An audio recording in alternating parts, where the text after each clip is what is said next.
Leigh, welcome to Tattoo Talk. Cheers, mate. How you doing? Pretty fucking good. Knackered. What are we getting today? We're getting the DeLorean from Back to the Future. Nice. Oh, Are you ready for this? Well, as ready as I can be. We'll see how well you can string a sentence together and get tattooed. Yeah. I know I couldn't. Where's the sorest place you've had tattooed so far? My arse was pretty interesting. You got your arse tattooed as well? Yeah. But, arse bros.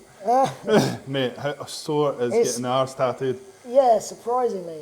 Like, people think that because it's a big bit of smooshy skin, Yeah. that, okay, I don't squat, but that it's not going to be sore, but it is fucking agony. But see, when I was getting my arse tattooed, I couldn't stop, like, tensing it.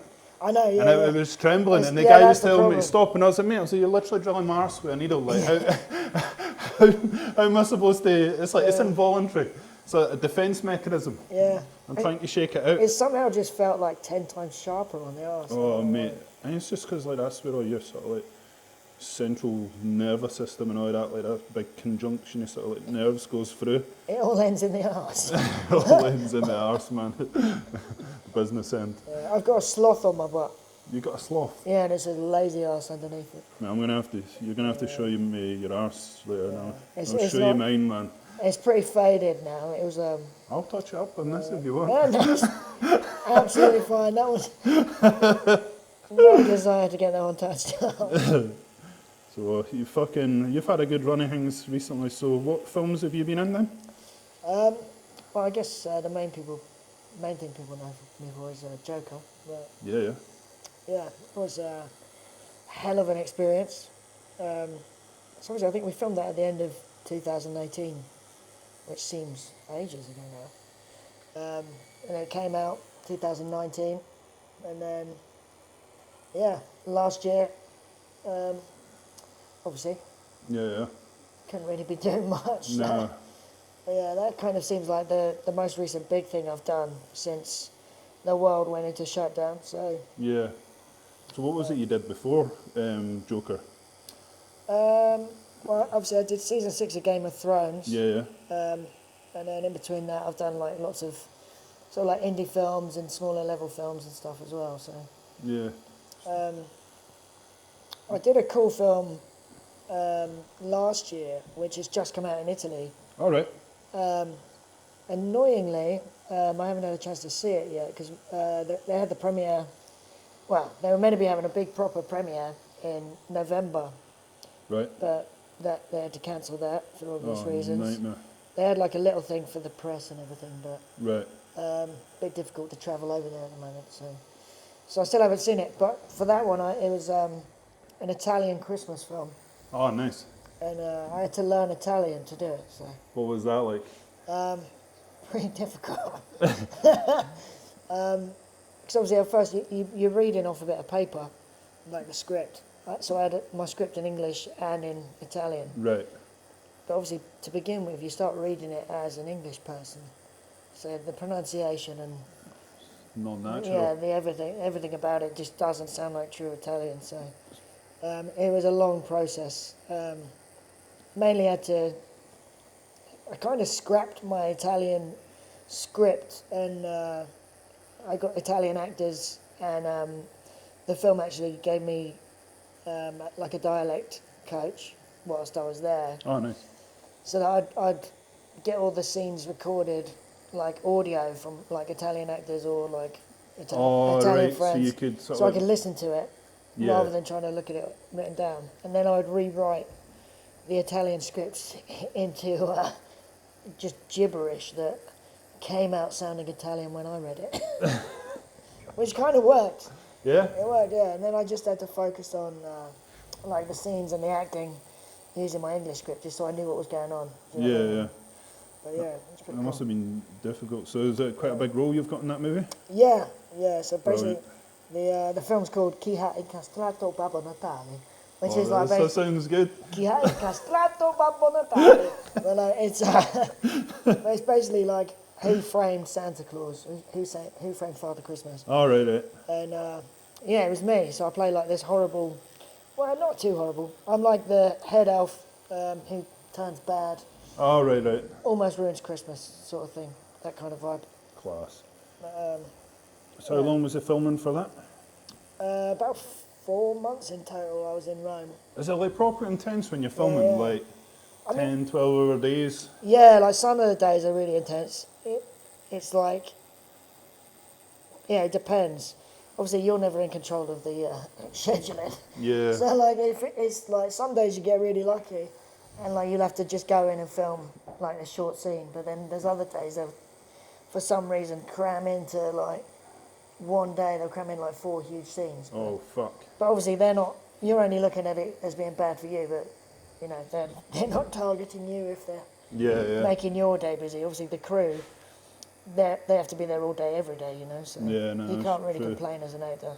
Must be mentally draining sometimes, like especially see if you just wake up and you're like, I cannot be arsed today, then you've got to go and act. What's that like? Yeah, I mean it's. You just, I think you kind of mentally prepare yourself for that whole period you're there that you're going to be acting. And then, you know, there's always days off in between, you know, like the whole time, you're not filming every day. Yeah. Whenever you go anywhere, there's always days off in between, you know. But yeah, it's a nightmare, like if schedules change and stuff last minute and then suddenly you're doing entirely different scenes and you've spent hours preparing in another language ready for something specific for the day. How many times was there? Quite a lot of times you would be halfway through the sentence and then brain fart. Oh yeah, with that one, hell yeah. Yeah, I mean, like I think it can happen in any project. You know what I mean? Like, Yeah. It's not the end of the world, but Do you see, like, see if you do keep cocking up a scene or something like that? yeah. Do you ever see like the producers of that getting quite pissed off in the background? Nah. Nah, they're relatively chill about it. Yeah. Because I'd imagine like if they did that, like fucking, you would just keep fucking up, like Yeah. because of the pressure. Eh? I think, with that one, they realised I was doing quite a big thing, Yeah, like learning a whole other language to do it. You know? yeah. So, but no, I think we did pretty well. Like I said, there was my dialect coach. It seems weird calling her. She was my mate, Odette, who was working with me. She was great, and Brilliant. she made sure I was prepared, well, as prepared as possible. Yeah, that sounds class. But then it would occasionally there was the nightmare of Italian actors starting to improvise. Oh And then me no, just man. not knowing what the fuck was going on. Just like waiting and just hoping that my next line would still make sense after they've just made up some other shit. Yeah. How often do you find that? Let's see when you're filming. Like, how often do you find that someone just improvises the scene? Like, well, let's talk about Joker for example. Yeah, Because I know Joaquin, he improvised a few scenes, and like, see how the scene where he sort of screams in your face, was that improvised? Like he improvised all the time. So like, obviously, you have to you film from multiple angles, so it takes like a whole day or more, like sometimes to film what looks like a short scene. Yeah. So you're getting like multiple angles and like multiple takes and that. So there's always, I think Todd Phillips must have had so much to choose from when he was editing that movie, because even in just the scenes I was in with him, it was just, the scene could be wildly different every time you did it, and that just made it really fun and exciting to do. Like the scene where he's been fired and I'm in the locker room with him, and he's packed up his stuff and he goes out and then he comes back in and punches the clock off the wall. Yeah. That wasn't scripted, and so like he's walked out and then we're all stood there waiting for Todd to say cut, and Joaquin comes back in and just added in the bit when like I forgot to punch out, and he just starts lamping this like metal clock off the wall, out of nowhere, but the fucking sound of it was so loud. Oh, mate, he And, like, smashes that. Yeah. And at first, obviously, it was like proper, like attached to that wall. So he had to punch it about 20 times before it came off. And then he stormed off and Todd yelled cut, and then Todd stood up and was like, oh shit, I think he might have broken his hand. No. Yeah. So, and we were all just stood there like mouths open, like what the fuck just happened? And Todd chased after him, and like Joaquin was fine. I mean, he must have been hurting, but and then obviously it looked good. So then they were like, we want to make this a part of it. So then they had to obviously fix the clock that was on the wall because they still hadn't filmed from the other angle. So, Oh, no. yeah, so it needed to be on there. So props people had like a frantic rush to try and fix this thing. They had to try and fix it and reattach it in the exact same spot. And then they had to attach like some sponge to the side of it so that they could get him punching it, but they had to, try and get him to not punch so hard and like... Oh, right, so it would take a few... Yeah, so once he'd added that in as an improvisation and they liked it, they had to, work around that and bring it into the scene, which was quite cool. So see when you were working with him, is he the type of actor that stays in character quite a lot, or does he just switch it on, switch it off? He's pretty much in character the whole time. It was totally different to anything I'd ever experienced before with other actors. But it was kind of cool. Like I instantly could tell the first moment I saw him on set. I was actually on the way to the set. You could just instantly get the vibe that he was doing something different. And usually before, about to shoot a scene with anyone, it's like standard. You want to introduce yourself, like have a bit of a chat, get to know them first. But I was in a lift about to go up to the first set, and I came on the radio, "Oh, hold the lift, Joaquin's coming." And I was in the lift with Glenn Fleshler, who plays Randall. We all went to go up, and then Joaquin came in. And because Glenn had been filming with Joaquin the day before, I was expecting Glenn and Joaquin to suddenly be like, "Oh, hello, mate," like, to start talking, but it was just, everyone was just sort of giving Joaquin his space and just, respecting what he did, so... Lucky, I think it was good that I saw that, so I wasn't the first idiot to be like, "All right, mate, nice to meet you." Like, completely ruin his whole vibe, but... Was it quite intimidating? No, not really, Nah. Because, it was just interesting to see, and then obviously to see the outcome of when you started rehearsing with him even, and then, when you started filming stuff, it's just on a whole other level, But it was quite funny, after, we did, a couple of rehearsals of the scene, and then, there was people, it was, in a tight corridor just outside of the locker room on the set. Loads of people coming in and out, crew and that, and out of nowhere, Joaquin just sort of, stopped in front of me in the corridor and started asking me questions and stuff, and, sort of put me on the spot. I was like, oh, shit, I don't want to be, the one, intruding on his space, but it was, even though he was sort of in character, it was he was going out of his way to get to know me, which was quite nice. In character? Yeah, he was just a bit awkward and weird. But what was he asking you? Just... Well, he asked me where I was from and stuff, because he was like, "Oh, so you English and stuff," and just trying to figure out what the accent was all about. Yeah. But and it happened a couple of times. It was later on in the filming process. We were on a big break, and I was a bit bored and thought I'd be a bit nosy, have a look around the set, Yeah. Because I'm a movie fan as well, so rather than just sitting on my chair, sometimes I like to be a bit cheeky, just have a little bit of a nose around, you know what I mean? Yeah. So I was just nosing around the set, and I was in Arthur's mum's bedroom in that set. I was just looking around, and then Joaquin must have came into that room so stealthily. I turned around, there was no one in the room beforehand. I turned around, and then he was just sat on the bed. He was just topless with his white face. He was just sat perfectly silently, just looking at me. Fucking hell. It jumped out of my skin. I was like, Jesus! And then he started talking to me again. I was like, fuck's sake. Did he break character a bit when he gave you a fright? No, he was just really just silent. Deadpan. Yeah, it was so fucking scary. Oh, mate, And because then, he looks And evil. because he scared the shit out of me and like made me feel awkward, I started to then just be like, like asking him questions and stuff. And he was just like really like, Oh. yeah, it was pretty weird. But So see, after the filming was finished, does the veil, the sort of like the persona, does that just go away and is he just a totally different person, or is he still kind of a bit like that, if you know what I mean? Because I feel like when I look at people and I look at actors, you can always see when they're acting the complete opposite of how they are as a person. Yeah, So yeah. it must be a bit mad to be able to act mad.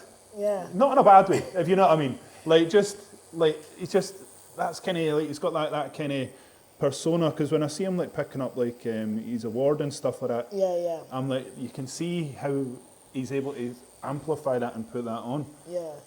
I mean, I think he's just, he's a very interesting person. I think he's had quite an amazing life, you know. Oh, mate. But it was really nice, actually. So when I finished shooting, I think they were still going for another couple of weeks. So then the next time I saw it, I saw him about 10 months after that for the London premiere. And so that was the first time I'd seen him out of character. Do you know what I mean? Because I met him on set. So it wasn't until like 10 months after we filmed that I felt like I really got to meet Joaquin when he was, you know, not doing something, not, you know, starving because he spent months just eating an apple a day and all of that, you know, like, he was like, he looked healthy, you know, it was really nice to see, like, for the first time, like, meeting him when he just looked healthy and happy and stuff like that. But I took my mum and dad to the London premiere, which was really cool. Yeah, that's it. And so we'd done like the red carpet bit, and then we were in like the VIP room, like the waiting room before the film starts. My dad was pretty excited about all the free champagne. I think he was holding about 3 or 4 glasses at once. And then Todd came in, and he's really cool. Yeah. And like introduced Todd to my parents and that, and then Joaquin came in, and then instantly he was just like, "Hey Leigh," and like, it's really cool. Like every time I've seen him since, he's just like, he gets straight on his knees, gives me a big cuddle, like kiss on the cheek, and like, Brilliant. he's so friendly and so nice. Man, that must be weird, man. Yeah. Like seeing him like from one extreme to the other. Yeah, like, yeah. That's mad. It's like taking off his work uniform. Yeah, You know what I mean? But that's crazy. So, what was it that got you into acting then? Has it always been something you wanted to do? Well, yeah, I think, you know, at school, it was just one of the things I enjoyed most. It was like music and acting were the things I enjoyed most. Like, obviously, you know, I was never going to be any good at any other sports or anything like that. Right. And to be honest, you know, never really had an interest in that kind of thing. So yeah, I just always enjoyed music and acting. And, you know, I was learning guitar and stuff as a teenager and spent years playing in bands. So when I left school, I went to a place called the ACM, the Academy of Contemporary Music, Right. in Guildford. Mainly just because it was just like hanging out with mates and like playing rock music, and you know, managed to do that instead of going to college to do something boring. You know what I mean? Yeah. So yeah, I was playing in bands and working a normal job, but realised it's pretty difficult to make any kind of money playing punk rock in shitty little bars, you know. You can't really spend your life getting paid in crates of beer. Yeah. That's a currency in like Fallout. When they computer games, you pay them in like the bottle caps for the beer. Oh, really? Yeah. Like that could become a hang, man. Yeah. If shit really kicks off. Yeah, but then I started doing like little bits, like because I knew like lots of people in bands. I started acting in music videos and stuff for bands, and then I got myself an agent and started to get other acting work. Like my first TV job was on remember Dick and Dom? Dick and Dom. Yeah. Remember Dick and Dom? No, it doesn't ring a bell. Yeah, they used to have Dick and Dom in the bungalow. Like, All right. And then I was on a TV series they did called Dick and Dom's Hoopla, which was like a circus funfair themed game show for kids. So they made kids do all these crazy challenges and that. And the final 2 had to play a game, which included me in it. And I was like this evil clown. I was like the villain on the show. It was basically I made so many kids cry on that thing. It was absolutely hilarious. But yeah, that made me realise this is what I want to do for life. Yeah. Just scare kids. Terrifying kids, yeah. Oh, amazing. So how long's that you've been acting for now? I don't know really.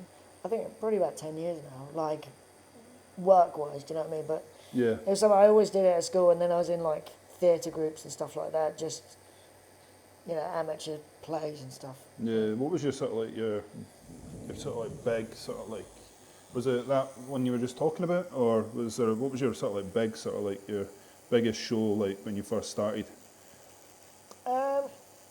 Well, I don't know. I think as you go in, like everything seems big until you get something bigger. Do you know what I mean? So like, yeah, I remember at the time when I got the Dick and Don thing, I thought it was like the coolest thing ever. Like, it's quite funny to talk about now. Like, but I've ended up doing like loads of weird things, man. And I always enjoy like the variety of things I've got to do. You know, because it's quite hard finding opportunities that aren't just your typical, you know, elf or goblin or whatever. Do you know what I mean? Like, if you're small, but like,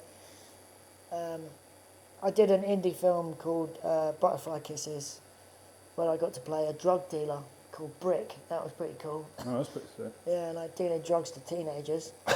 I think, like, yeah, I have a habit of getting like bad guy roles. If they need a little arsehole, I tend to get the role. Must be something about my face, but.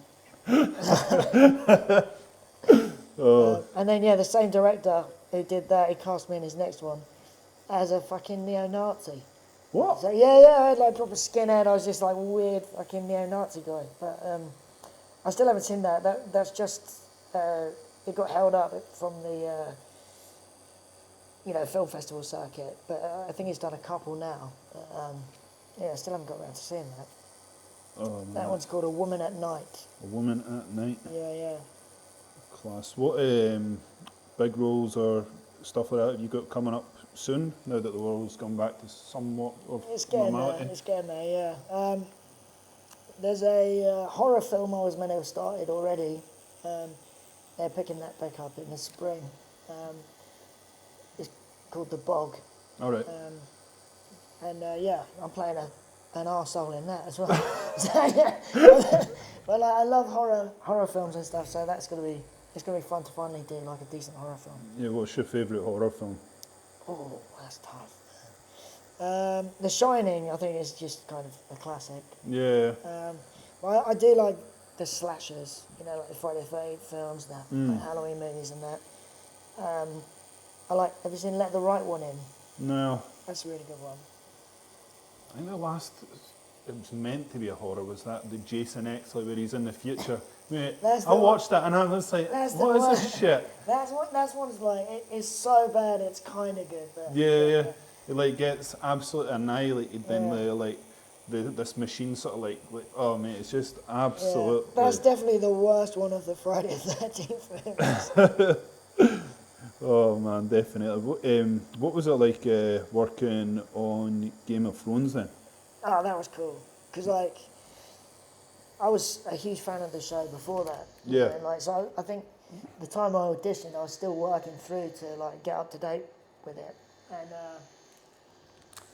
yeah, crazy audition process. I think, like, every little guy under the sun seemed to be going for it. Like,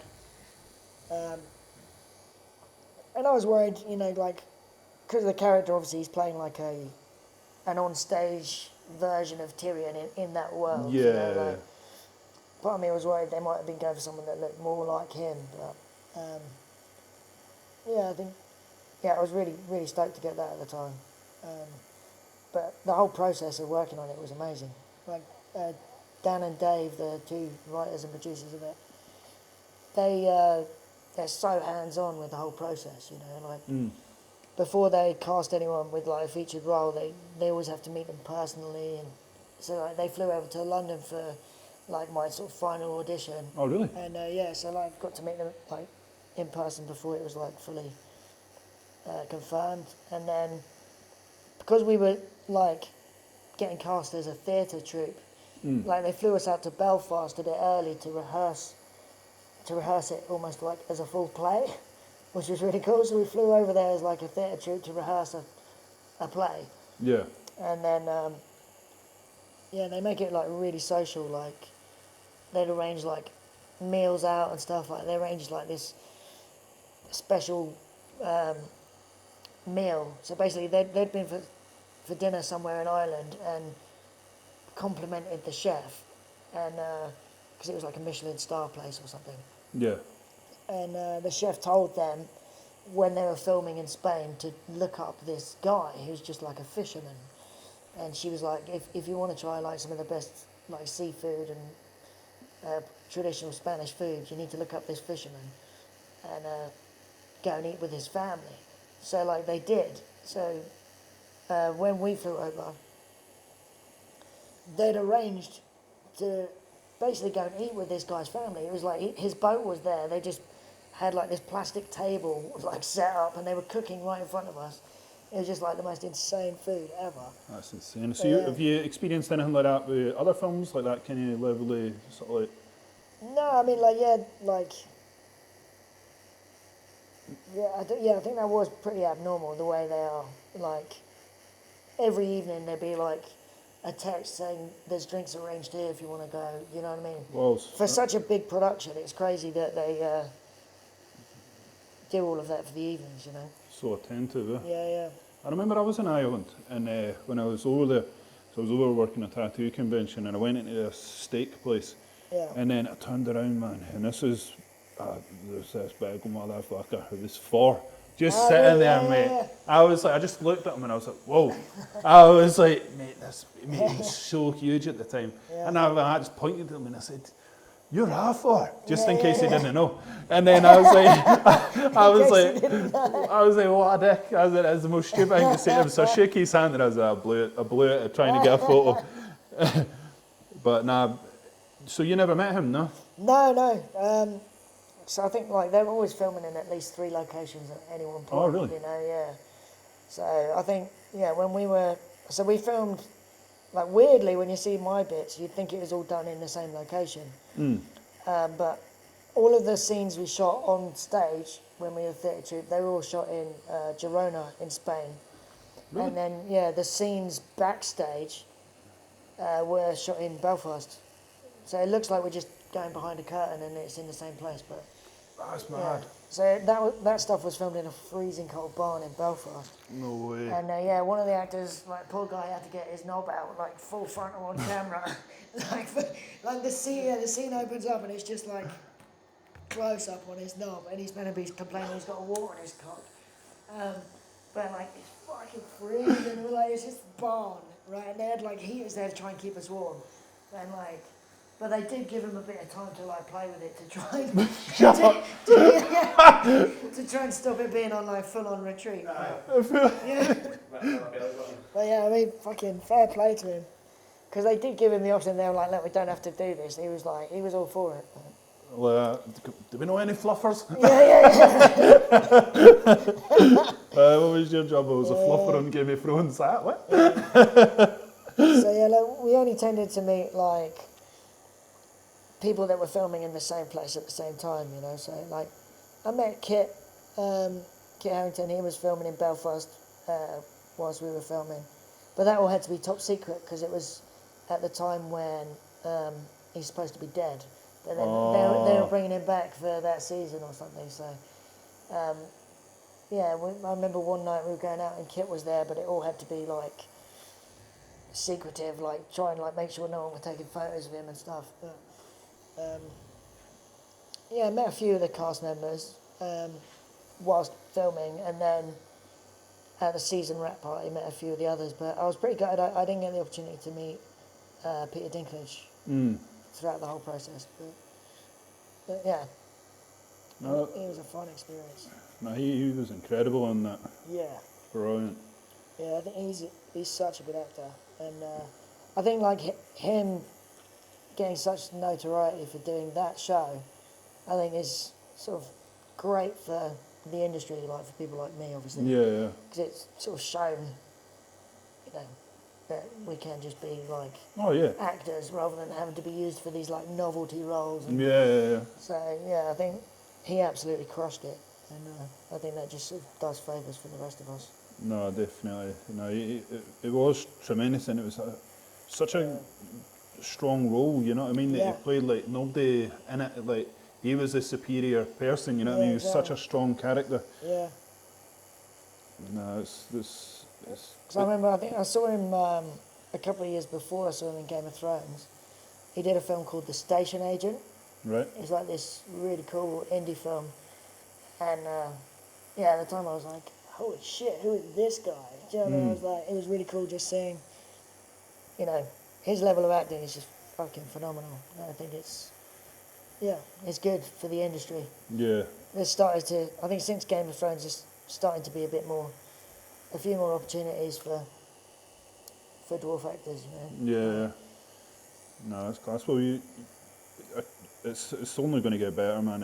It's going to be so good. Everything's changing now, you know, and I think it does sometimes just take that one person to sort of like Yeah, just sort of like push the boat out and just yeah. make a sort of like mark, you know. I mean, before that, we had Danny DeVito, and he was pretty fucking cool. Yeah. I don't know if he counts as a dwarf, but you know. No. Twins, man. Twins. Well, he was One in of the Twins, classic, yeah. yeah. So see if you could work with any actor, past or present, who would he be? Oh, mate, Arnold Schwarzenegger, without a doubt. Yeah. Yeah, I just love those, like, cheesy 80s movies, man. Like, Commando, I think, is my favourite film. Yep. Like, yeah, I love those old action movies.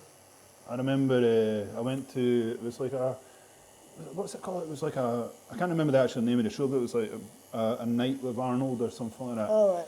Yeah, my mate just surprised me with it. And mate, what a guy, man. Like, he is made for a bodybuilder. Yeah. Like, what the fuck? The Like, he things. just went for it, eh? Yeah. That's insane. So, what other actor other than Arnold? I don't know. Tom Hardy's pretty fucking Yeah. great right now. Like, he just seems like I met him once in London. Like, he was a cool bloke as well. But, it's plenty, man. No, he seems pretty down to earth. Yeah. From all the sort of like videos I've seen him on and Yeah. stuff like that. Nice class. So, Yeah. when was you got your first tattoo? Pretty much as soon as I turned 18, man. Really? Yeah, 'cause like my granddad, he's an old merchant navy guy, and I just remember like from as young as I can remember, always like sitting on his lap. He'd just be sat there just in his vest after, because he used to be a landlord of a pub.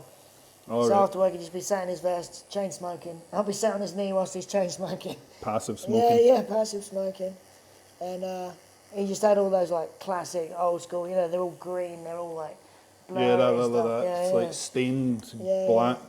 But I just used to find them fascinating. You know, like he had like a Popeye and like a tiger and like Tweety Pie and stuff like that. Like I didn't really understand what it was. I just thought it was amazing that my granddad had pictures on his skin. Yeah. So apparently I'd always grown up saying to my parents, I'm going to have pictures on my skin like granddad. And no matter how much they tried to tell me that tattoos were a bad thing, they couldn't convince me, so... No, if you're going to get them, you're going to get them, eh? Yeah, exactly. What, have you got any tattoos you regret? I've got a few, like... I've got loads of shit ones, but I don't really regret any of them. Do you know what I mean? They're all just... Yeah, to be fair, if they make me a little laugh, I don't really regret exactly. them. I've got like loads of ridiculous ones. I've got... Because like loads of friends of mine tattoo and stuff, and so I've just let people practice on me and stuff like that, you know? So I've got loads of real dodgy ones, but... Have you ever actually tattooed anyone?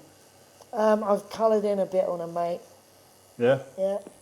But Class. I've never I've never done a full tattoo, obviously. Well, we've got a fake hand there, so you can give that a go later. Nice. What's it like when you're working the Comic-Cons and stuff like that? Is it... Oh, that's cool. Looks Yeah. like it'd be a long day though, man. See when you're sat behind the meet and greet table and stuff Yeah, like that. yeah, it can be. But I mean, like, the people that come, you know, to meet you, it makes it all worthwhile, do you know what I mean? It's really nice that, you know, they're taking the time out of their day to come and meet you, when there's, like, loads of other actors and stuff there as well. Yeah. But the whole process is fun, you know. You go away for a weekend, you get to, like, hang out with all the other actors and that are booked on the Comic-Con, and Yeah. you know, the last ones I did were in Germany, which was really cool. So yeah, we were there. We got to go to like Christmas markets and stuff. And, Class. yeah. And Classified as normal markets when we go to Germany. yes, just a market. So they come to the UK, it's German market. Aye, Yeah. basically. Yeah. But yeah, Christopher Lloyd, who plays like Doc Brown, obviously. From Back to the Future, he was at the last one as well. Oh, so that was what? pretty cool. What's Yeah. he like? Yeah, it's cool. It was just fucking amazing meeting him. You know what I mean? What a legend. And yeah, so Bianca, my girlfriend, she got me a DeLorean car and she got it signed by him. I had to go away. She was like, "Go away." So she brought me in for Christmas to get signed by him. I had to like fuck off somewhere while she got it signed. And I've got some of those, you know, the light up shoes, the self-lacing boots. They're obviously, Oh, you got them? but they're like not the ones that are like 70 grand or Oh, whatever. mate, like, they're so expensive. I know, yeah. Mine are like, you can buy like cheap prop versions or whatever, and mine obviously, they're my size, so they're size 2, like kids size shoes. So mine aren't that expensive, but they look cool as fuck now, because I got them signed by him as well. So I got one signed by him, and then hopefully one day I'll meet Michael J. Fox, get the other one. Mate, that'd be so good, man. Yeah, show me tattoo. And he'd be like, oh, another person about to get Yeah, tattoo, Don't really care. Exactly. Yeah. Aye. Then it'll be worth 70 grand. Yeah. What was it like working on The Witcher? Did you meet Henry Cavill? Yeah, I did. That What's was he cool. like, man? He looks like an angel. He looks You like know what an I mean? angel. I'm like, that is a man. Yeah, it was funny because like, so my character in that, like, I'm meant to be like blind in one eye, Yeah, you look and evil, man. so they got me like properly fitted for a contact lens. I thought you just shoved a normal one in, but Yeah, that's these what I were would have like thought. they got like one shaped to my eyeball or whatever, so it's meant to be more comfortable. Wasn't fucking comfortable at all. Oh, no. And like I didn't realise that because it covered my pupil, it actually was pretty much fucking blind in that eye. And like we were filming inside these like dark caves, so all day I'm just bumping into fucking everything. and really unpleasant experience. But yeah, like, and then they had to like, they stuck on like all these like individual hairs, like stuck on this huge beard on me, covered me in like loads of mud, so I looked like I'd just been rolled in shit. So I was feeling like really handsome on that. And then suddenly you meet Henry Cavill, who's like, looks like he's been carved out of bloody marble. Yeah. Like, he's there with like perfect hair, all chiseled, and like, I'm there looking like I've been rolled in mud. And I can't see, I'm bumping into everything. But like... I was surprised to see The Witcher coming out as a TV series. I never expected that. Like, and I don't even know why, because when I was playing the game, have you ever played the game? No, Mate, it's amazing. But Not really. I love like when they sort of do the sort of like film adaptations, the sort of like computer games and stuff like that. Do you game much or anything? I used to game a lot more. Like back in the day, obviously, like Tony Hawk and stuff, and then Yeah. like Call of Duty. I was on that like for years, just playing Call Mate, of Duty. I sweated that so much when I was younger. These days, I mainly just use my Nintendo Switch. Mate, Yeah. the best console in the world. Yeah. I swear it's the best console in the world. It's just the most fun, like, because I haven't got time, like, always to like get stuck into a huge story, like, Yeah. you know what I mean? Like a game that's going to take like weeks and weeks to complete. I'd rather just like, if I fancy playing something, just quickly hop on Mario Kart and like race against the mates. You know what I mean? Like. Yeah, no, that's hands down the best console on the planet. Yeah. I love it, man. Mate, it's so much fun. I actually bought mine when I was in Italy filming, because there was certain times over there where I had to be isolated in my room. So I was like hotel room for like 2 weeks doing fuck all. So I got like, I was just ordering stuff to the hotel room. So I was like, right, fuck it, get a Nintendo. And that, like, it completely saved it. Do you know what I mean? It made the time like so much more enjoyable. And I could play online against mates at home and stuff. It was. And you don't need a TV player as well. Yeah, but I did link up to the TV. But yeah, that is one of the plus points. You don't actually need the TV. Nice. Played at Christmas with my nieces and stuff like that. Yeah. I had a big telly, and then everybody else wanted to watch football. And I was like, oh, there goes that then, we're not going to be playing this. And they were like, no, boom, we put the wee screen in front of us, and there was like 4 hours last Oh, we did that. We did that. All crowds around the screen. So good, man. No, I love it. Have you've got questions that you put up earlier on, didn't you? You had some good questions from some of his followers. One here asking which actor or director that you've worked with has given you the most or taken you the most who's influenced you the most or Okay, information from that. that's a good one. Well, I guess the one that blew my mind the most was obviously Joaquin, you know. But he's a bit hard to like try and apply whatever he's doing to what I'm trying to do because I don't even know what the fuck he was doing. It was just amazing. Do you know what I mean? Like, I guess he's the one I watched, like, just in a way of like, damn, I wish I knew what the hell he was doing. It's so good. But, and again, like, Todd was a great director to work with too. You know, yeah, very, like, personable and, like, he gave you a bit of room to play. Because obviously, I don't know whether, he probably does that with all of his films, because he mainly does comedy films, you know, like, and improv is a big part of getting those golden moments, you know. And it's cool, like, just any director you work with that you can have that much sort of, like, that has that much trust in you and faith in you to play around and stuff. It always feels really rewarding, you know. Richard E. Grant was pretty fun to work with on Game of Thrones. Like, obviously he's a legend as well with Now and I. Yeah, he's always like one of the biggest personalities in any room he's ever in, you know. And it's quite fun playing like that kind of role with someone like Richard E. Grant.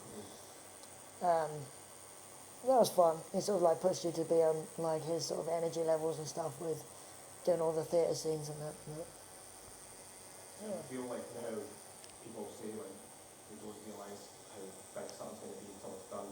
Yeah. When you're in that process of filming anything, you don't have any expectation. You're the Joker, and obviously you're Yeah. Game of Thrones as well, obviously you were far into like Yeah. Season 6, yeah. six, whatever it is, but mostly the Joker. Yeah, I think like Joker, I mean, because obviously at the time there was like so many comic book films coming out, and but obviously I'd read the script for Joker and I knew it was something completely different, and it was going to be done on a different level. So there was always that risk of will it work, won't it work? You know, I think that's the risk that sort of Warner Brothers knew was a potential because it was trying to do something different, and but yeah, I had a feeling like when I read the script, I was like, this is fucking brilliant. But then, yeah, literally the first day, I like started filming with Joaquin. I was on a break in my trailer, as you say. I'll be in my trailer now. My flatmate at the time, like my best mate Steve, he'd helped me audition like for the role, and so on my break, I checked my phone and he'd messaged, so I FaceTimed him, and was telling him about our first little scenes that we'd shot, and I said to him on that first phone call, after working with Joaquin for like a couple of hours, I was like, he's going to get a fucking Oscar for this, and yeah, he did. You know what I mean? I could like tell it was he was just doing something really special. And because I went back and saw a couple of the playbacks of like what we'd filmed, I was like, oh shit. And just like knowing how good the script was and just seeing how good Joaquin was, I was like, this is going to be something really special. Seems to be all under pressure, obviously with Heath Ledger, Joker, Yeah.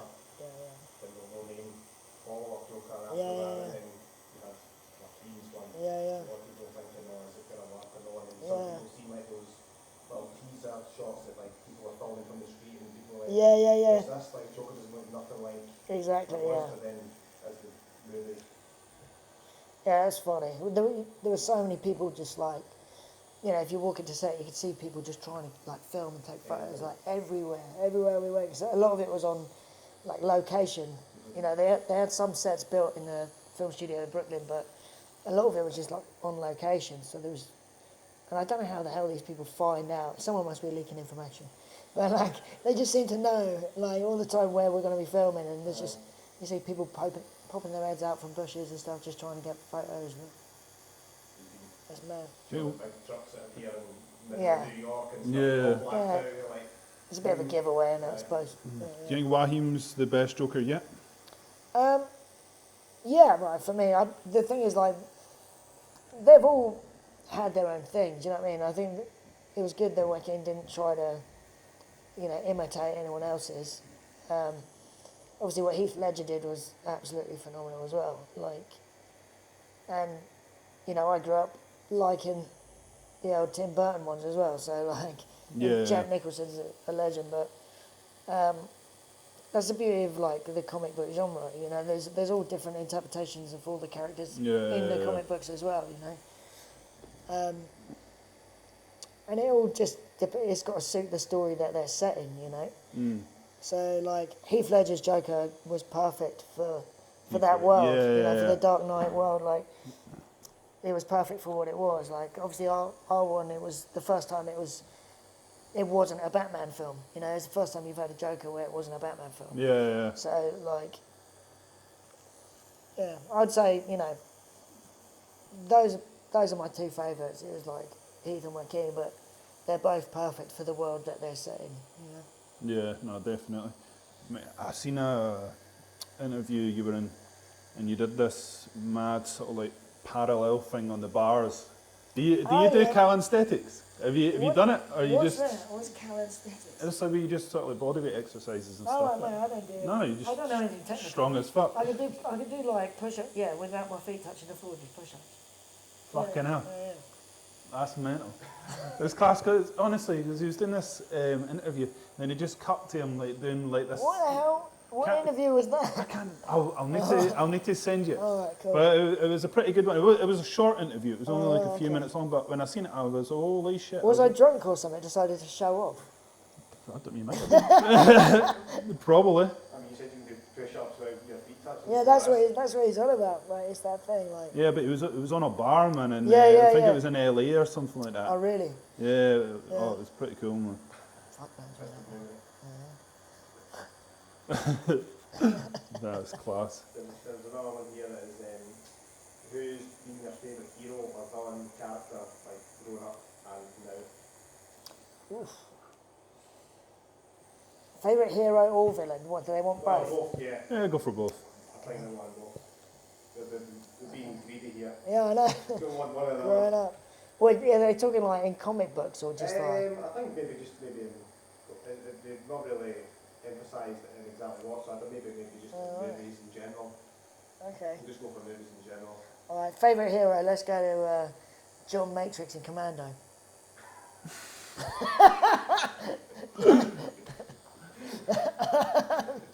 So Oh no! And then villain Bennett in Commando. Let him fucking come on, like he's Commando so funny. daft, man. Yeah, like with his fucking stupid chainmail vest and his like moustache. He's like an Aussie aggressive Freddie Mercury, isn't he? He's Yeah. so fucking funny. another one here is, well, first of all, were you ever around Robert De Niro when you were on set? What was that? Were you ever around Robert De Niro when you were on set? Oh, I met him like very briefly once on set. Yeah. Because that was another one, was yeah. to be around if you were ever because everybody else. Yeah. It was like when I met. It was so brief when I met him. Like, yeah, he was Just kinda, pleasant hello. You know what I mean? Like pleasant hellos, but like yeah. I was kind of regret not asking. Like when I had days off and stuff. Like if I'd have just checked the schedule, knowing when they were filming certain scenes, I wish I'd have just been cheeky and asked if I could just pop in and watch. Do you know what I mean? Yeah. It would have been quite cool to be on set watching De Niro work. So you've worked with Paddy McGuinness before, haven't you? Yeah, Paddy's What's a he like legend. as a person? He's fucking awesome. Yeah. Yeah. So, for years I've been doing stuff with Keith Lemon, Yeah. Lee Francis, and obviously they're really good mates. And so Paddy was always on Celeb Juice as like a guest or whatever. And then for a while he was actually one of the team leaders. And Lee and Paddy do like they had that show, the Keith and Paddy picture show and stuff like that. Yeah. So, he's quite often on the show, and proper good laugh. And every time you do anything with Lee, like there's always like drinks and stuff afterwards. Yeah. Yeah, no one goes on Celebrity Juice and doesn't stick around for a drink afterwards, you know. Well, these drink before you going as Yeah, well. drink before Yeah. and during as well. Classic parcel in the title then, Yeah. What's the Keith Lemon like? Well, we obviously know his character and stuff. Like, is that Yeah. actually what he's like, or is he a wee bit more toned down? He's a lot more toned down, yeah. But I mean, like, yeah, he's just he's a great guy. You know, I worked with him for so many years now. He's just absolute legend. Have you seen his YouTube channel? How talented he is! Like, he just makes all these amazing like toys and everything. Really? Yeah, man, Oh, you've got no, to check I've it seen out. He's a big collector and Yeah. stuff as well. Yeah, he's a nightmare. Every time like I go in, he's always making me jealous. Show me all these like amazing figures and stuff that he's collected. Like Bianca goes mad the amount of toys that I buy. Like nothing compared to Leigh. Like his wife like must be very patient, but I don't know how they find room for all the shit he buys, and he makes his own as well. Do you know what I mean? That's mental. But there was one time Jonathan Ross was on there. He's a big And, comic book collector, eh? Yeah. But I think me and Leigh were like showing each other like some toys that we'd bought, and then Jonathan Ross got involved in the chat, and he showed us like he had to buy like a whole separate storage facility for all of the toys and collectibles he buys. So he's actually like got a separate place from his house where he stores all of his collectibles, That's and it looks amazing. like a museum. He's got it all in like glass cabinets and stuff. It's mad. That's class. Do you collect anything of that? I just buy, I'm just like a bit of a big kid. I buy like toys and stuff collected, like relating to movies and that. But, Yeah. But- Are you still working with Celebrity Juice? yeah, like we were doing like 2 seasons a year, and just basically any ideas that they would come up with where I could play like characters in the games and stuff. Oh yeah. They'd always just see if I was free, and if I was around, I'll always go and do it. For me, it's always just like a really fun day out. Do you know what I mean? Yeah. You go there, have a few drinks, take part in some fun games, and then they drive you home, nice and drunk. You know. Is Keith Lemon hang around and get drunk as well? Yeah, he sticks around and has some drinks. Yeah. Class. Yeah. Is this what I'm guessing where the film's pretty local where you are? Well, no, it's like north of London. It's not too far. It's just over an hour or something. But yeah, they send a car so that I don't have to drive, which is good. Yeah, that's not bad. Yeah. Paddy McGuinness is doing alright. He seems to have revived Top Gear.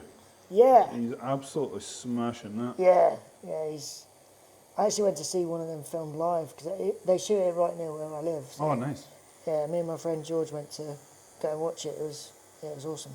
What's that like in person? Is it rehearsed as what a lot of people think it is, or? I don't know, like it was quite a weird one. We went to one right in the middle of the pandemic, so it was like filmed outside, and we were all like sat in our cars watching it. It was like a drive-in cinema, but That's a bit strange. yeah, it was good fun, man.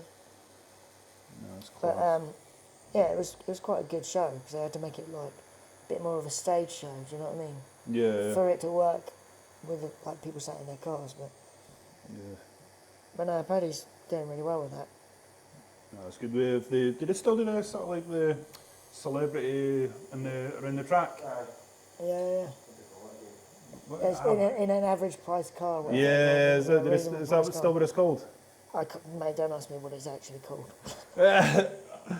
Celebrities in shit cars doing a lap. Yeah, no, Yeah. it's class. I used to love it, man. Yeah. But then it sort of took a dive, and then he's absolutely brought it back, man, which is Yeah. class. Has there ever been a moment where, you don't need to say the name, but has there ever been a moment where you've met a hero, and it's, now they always say, like, never meet your hero. Have you ever had any moments like that yet, or have you been pretty lucky? I think I've been pretty lucky, to be honest, like really lucky. I think like one of the coolest things of like meeting someone was when I went to the Irishman premiere in London. All right. So we had the same producer as the Irishman. So Emma Tillinger-Koskoff, she produced Joker and the Irishman, and like a couple of weeks after we had the Joker premiere in LA, she just messaged me on Instagram saying, like, "Oh, are you in London right now?" And I was like, yeah. And she said, oh, I want you to come along to the Irishman premiere, be my guest to that. I was like, fuck yeah.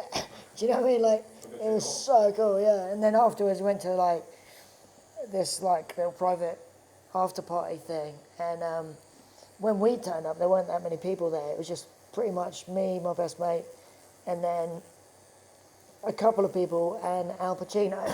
Do you know what I mean? Yeah, that's insane. Yeah, so I got to just sit there like having like champagne and hors d'oeuvres with Al Pacino, and he was just like one of the loveliest guys you could ever meet.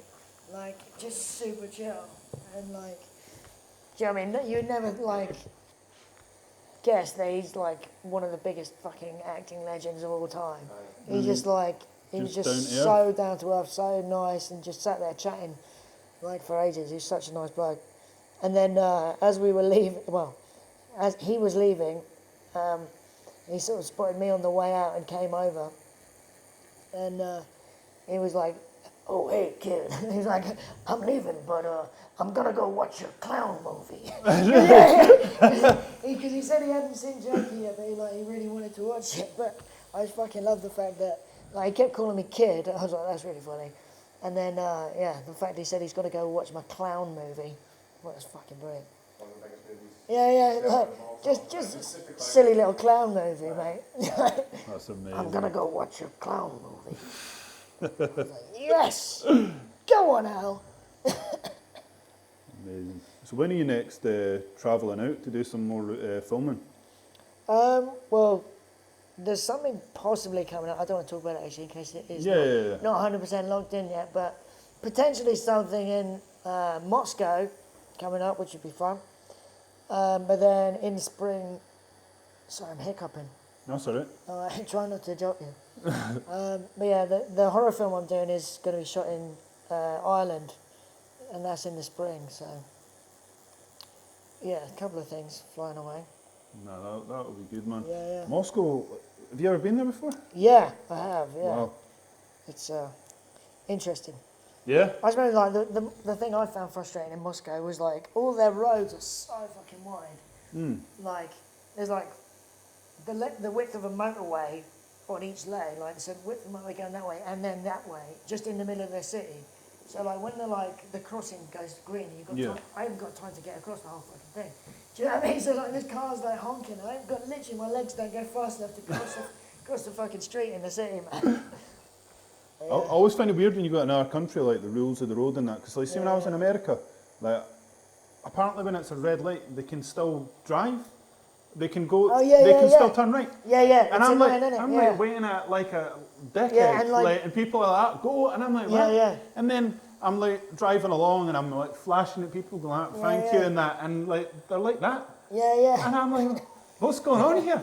I'm like just trying to be like, nice. A zebra crossing seems to like not really mean a fucking thing over there. Like you start walking on a zebra crossing thinking you're safe, and then cars are like honking you, like, what the fuck are you doing? It's like, it's a zebra crossing. Oh man.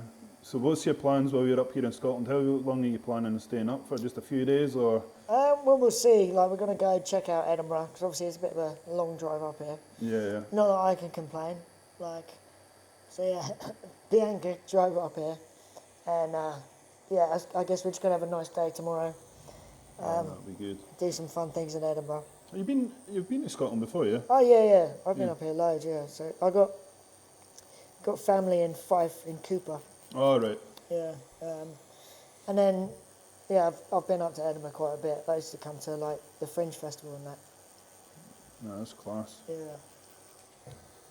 Yeah, I need to get a 5 needle. Give me a second. Cool. Mate, this is actually not hurting at all. Is it not that bad? Yes! This This doesn't hurt at all. He's a gentle giant. That's why everyone, when they see me, they shit themselves because Yeah. they think I'm going to absolutely butcher them. But Yeah. I'm actually reasonably gentle-handed. But it's because of the style of tattooing I do, sort of like realism, and you can't smash it into the skin. Because if you smash it into the skin, it's not going to look realistic anymore, is it? But I always find... And the last one I got here was fucking agony. Yeah, that, mate, Well, the ribs agony. though, innit? Because like, look at that, it goes onto the ribs as well. Goes right down, right below the cheeks, man, and it is Absolutely minging. I remember I was getting that tattoo done, like when I first got, because it goes from here to literally below my arse cheeks, Oh, right. and I got that lined in one session, and I was there for about 10 hours, and mate, it was horrible, because I've got bad skin on my back, like see when someone tries to burst a spot on your back, it's like death. But it was like a full day of that, and I just sat in the car, absolutely traumatised from that. It was minging. Yeah, I was convinced I was going to sit here like squirming and like moaning the whole time you were trying to talk to me. We could change it up if you want. No, that's fine. Just carry on doing whatever you're doing. This has been one of the tattoos, one of the only tattoos I've done so far, where it's hard to talk and do it because it's such an intricate tattoo. Oh, right, okay. We've encountered the first challenge in tattoo. Good training exercise then. No, definitely. But is there anything you want to ask Perry before we call it a day at that? What's that? Is there anything you want to ask before we call it a day at that? I don't know. This tattoo's getting to the intricate part now. We need to pay attention here. I need to pay attention, aye. I'm struggling. We talked about the Italian one, didn't you? Yeah. Accent and stuff like that. Yeah, that was the second Italian film I've done. So a few years ago I did another film with the same director. And I played an evil scientist on that. Whoa. Yeah. See what I mean? Always playing the arsehole. Yeah. On that one, I was the CEO of this international science organization. That, so there's kids that have these special powers, these magical powers. All right. And I play this evil scientist guy that we sort of try and pretend that we're taking these kids in to help them out, but really I'm trying to nick their magical powers and put them inside my brain. So yeah, I play this horrible little scientist guy. You're not going to know how to play a good guy, man. You I fucked know, it. no, but that was what was cool about Joker, playing Gary. Gary was literally the only nice character in the whole thing, so it was quite a refreshing change to actually be the nice dude for once. How do you stay in character when someone's improvising it like that? Does it not throw you off completely? No, I mean, you just, because unless they throw you something completely unexpected, you know what I mean? I don't know, I guess just you get used to being able to do that. You know, just logically, I think your mind goes to something that would make sense to come out with. Do you know what I mean? Do you ever? So I think if you can't really be seen to be thinking about what your response is going to be. Do you know what I mean? Yeah, so you just kind of try and act naturally. You have to sort of trust where your mind's going to go when it comes to responding. You know? So see when you're seeing these actors and they're in the sort of the character all the time, have you ever tried to do that? I don't even know what it is that they're doing. Are they living their whole lives I don't get it. Yeah, because I know. Do you know what I mean? I've never had anyone try to teach me how to do method acting. Yeah. I don't really get it. Because that John Sounds Berthnell tiring. that does Oh, yeah. Punisher. Yeah. He apparently stayed in that sort of role behind the scenes. But when you actually see him in interviews, he's such a lovely guy, and you're that must be so exhausting to walk around that angry all day. Yeah. No, but I'm happy to call a day of that, man. Unless there's anything you want to add. All good? Yeah. There's another question. Is there another question? Oh, there you go. This is If there was one thing about the industry that you could change, what would it be? Just more people starting to write interesting roles for diverse people. Do you know what I mean?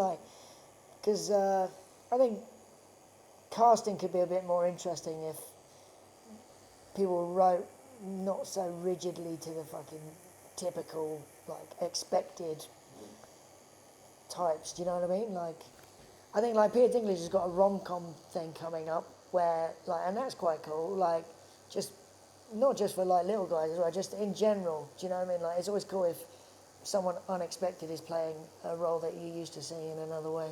Mm-hmm. Just diversify the characters. I think would be a good thing that I'd like to see change. Yeah. It seems to be happening. Yeah, it is. It is getting there. No, that's class. Yeah. Is it hard to try and, I don't know how many roles you've done with accents, is it hard to try and, for a Scottish person, Mate, you're not switching. You're not switching that off. The Scottish accent, really, we're fucked. We can only play like Braveheart roles. It doesn't get switched off. Surely, like, You find that hard to get into, like, I'm assuming you have like some sort of like. no, I mean, like, I think growing up, my dad was in the army, so we moved a lot. So switching accents and stuff is not something that I have that much of a problem with, you know. I think, like, you know, usually you'd get plenty of time to prepare for whatever role you got. You'd know what accent you were going for. You'd just take the time. Like if you were doing a Scottish film, you'd watch Braveheart over and over again. Do you know what I mean? Like, And watch an Australian guy. Watch an Australian guy. Yeah. What the fuck? Train spotting, if anything. Train spotting, that's about Oh, it. man, That's a class film, that, actually, in years since I watched Did you it. get time to like incorporate that? Like if you got casted for something like that, did that come into you like time to get ready for the role, such like trying to get that accent? Yeah, I mean, like the Irish one I'm doing, I have to do that in an Irish accent, and it was at first they didn't know whether like they wanted my character to either be Scottish or Irish. I was hoping they'd pick Scottish because I know the Scottish accent I'm like way more comfortable with because I got like Scottish family and all of that. Like, I almost want to hear it, man. Put you on the spot. Yeah, don't put me on the spot now, like 'cause you're fucking recording it. But we'll have a chat later on, like getting tattooed, like trying to fucking nail it. But no. They might ask me, I'm pretty sick of Scottish, aren't I? There you go. See. We're going to have to hear this. An English person to say how good your Scottish. Yeah, I know. You've got two Scottish guys right here. Yeah. Our accents change. Like, see if we hang around someone that's Glaswegian for even about half an hour. Yeah. It takes us about a week to get that out of our system. Oh, really? Yeah. Oh, it's bad. Like, Do it's you ever like, get them to settle the classic, like, purple burglar alarm? yeah. Can you say it? Burglar alarm. Purple burglar alarm. Purple burglar alarm. You can't. You can't. What's that sound, eh? You hear that? Oh, that's a purple burglar alarm. There you go. What's that sound? Fuck you, see you, Paul. You bastard, eh? There's a lot of A in there. You guys say that a lot. Like Glasgow. Yeah. It's a better Scottish accent than mine. Oh, class. Well, man, thank you very much for coming on the show, bro. Hey, no worries, man. I'm going to get Sick. zoned in here and finish this Do the tattoo off. detail. It's looking good, man. Sick. Looking great. Sick. No, thank you again, bro. Hey, no worries.